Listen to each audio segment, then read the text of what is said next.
Olá, pessoal! Estamos de volta. A gente vai continuar com a nossa aula de Sociologia, conversando sobre algumas temáticas fundamentais ao pensamento sociológico dos dias atuais no mundo contemporâneo. Agora a gente vai falar um pouco sobre o consumismo. Comecei colocando para vocês ali o porquê que a gente vive hoje numa sociedade de consumo. E aí, antes de responder especificamente essa pergunta, queria trazer um pouco para vocês as raízes do consumismo, um pouco dessa história do consumo. Se a gente for parar para se perguntar e for buscar, a gente não encontra exatamente uma data para o surgimento do consumo. Não é o tipo de evento que a gente consegue atribuir um marco, um início específico, como a gente consegue fazer com outros fatos e com outros eventos da sociedade. Qual é o grande ponto? Apesar de não conseguirmos pensar um marco para o surgimento do consumo, a gente tem que necessariamente atrelar o consumo ao desenvolvimento da sociedade capitalista ou do modo de produção capitalista. Como assim?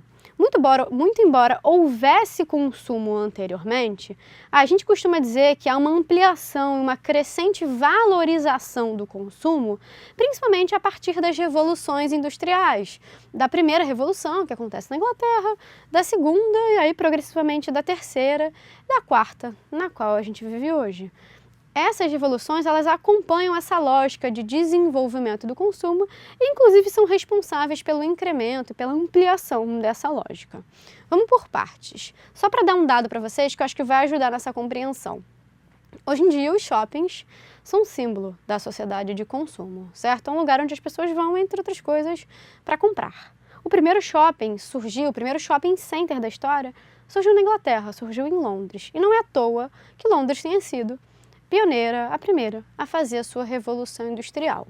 Tenham em mente, e isso é bem importante, que o capitalismo não se desenvolve sem o consumo. Vou dar um exemplo para vocês que talvez isso fique claro. A gente percebe, a partir do século XVIII, mas principalmente do século XIX, um processo de abolição da escravidão, das relações de escravidão no mundo. O que isso tem a ver com o que eu estou falando para vocês?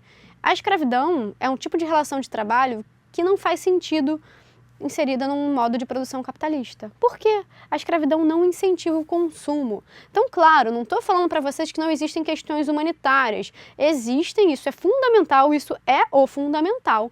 Mas no contexto, por exemplo, de abolição das escravidões no mundo, a gente percebe que essa discussão no entorno da lógica capitalista que incentiva o consumo, ela existia e é inegável. Então, assim, o desenvolvimento do capitalismo está atrelado ao incremento e ao incentivo do consumo. As indústrias não crescem, não prosperam e não lucram se não há consumo, tá? Isso é básico. Outra coisa bem importante, só para vocês terem em mente. Hoje em dia, a gente vive, de fato, numa sociedade de consumo, mas isso foi se construindo ao longo da história. Vou dar um exemplo para vocês. Século XIX, esse capitalismo está sofrendo um processo de incremento, está se desenvolvendo e fortalecendo no contexto da segunda Revolução Industrial, certo? Se a gente pegar o início do século XX, se a gente pegar 1920 exatamente, os Estados Unidos, eles eram considerados símbolo desse modo de produção capitalista. É nesse momento que se cria, por exemplo, a ideia do American Way of Life, que é o estilo de vida americano, que valoriza o consumo, os bens materiais, o acesso a serviços e a produtos, e etc. É nesse contexto, por exemplo, que a Ford cria os carros a baixo custo, para que diversas parcelas da população tivessem acesso. É nesse momento em que se cria o cinema de Hollywood, que vai servir de propaganda para essa lógica consumista. As pessoas se vestiam bem, tinham acesso a bens materiais. Então, assim, o desenvolvimento do consumo está, de fato, atrelado à lógica do modo de produção capitalista.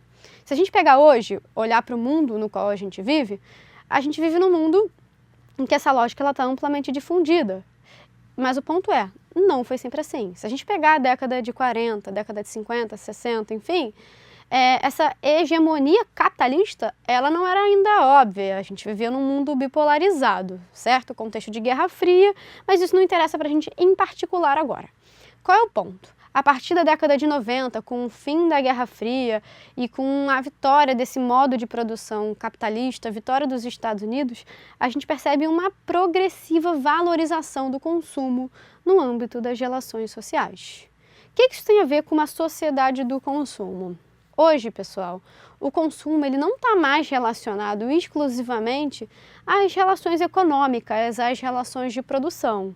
Hoje, no mundo em que a gente vive, o consumo ele é bem mais que isso.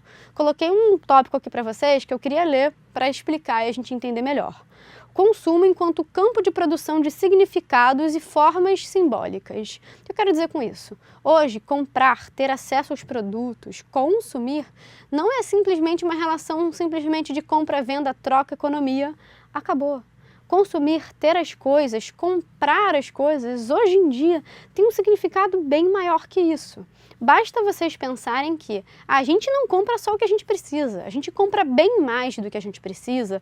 Se a gente consumisse e comprasse exclusivamente o que nós temos necessidade, a gente teria 3 blusas, 2 calças, 2 sapatos. E não é assim que funciona. A gente vive numa sociedade que incentiva o consumo e hoje o consumo ele possui uma série de significados que permeiam as relações sociais. Consumir traz poder. Consumir traz prestígio, consumir traz status. As pessoas não consomem simplesmente por consumir. Elas adquirem os produtos, mas elas querem mostrar os produtos. Então a gente vive numa sociedade em que o fato das pessoas consumirem, em que o consumo ele vai servir como um mediador das relações sociais.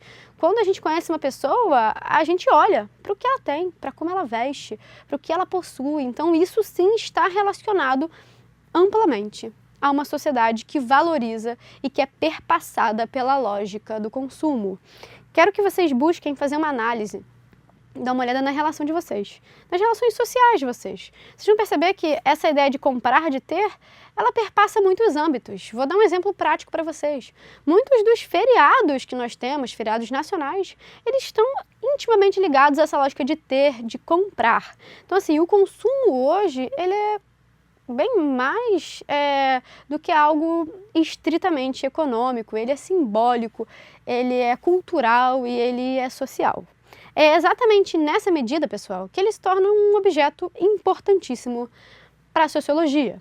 A gente vai ver e vai conversar daqui a pouco que esse consumo ele é incrementado por outros aspectos, como, por exemplo, pelos meios de comunicação, pelo culto ao corpo e por uma série de outras questões relacionadas à nossa sociedade atual. Daqui a pouquinho, no próximo vídeo, a gente volta a falar sobre isso para desenvolver um pouco melhor alguns outros conceitos fundamentais à sociologia.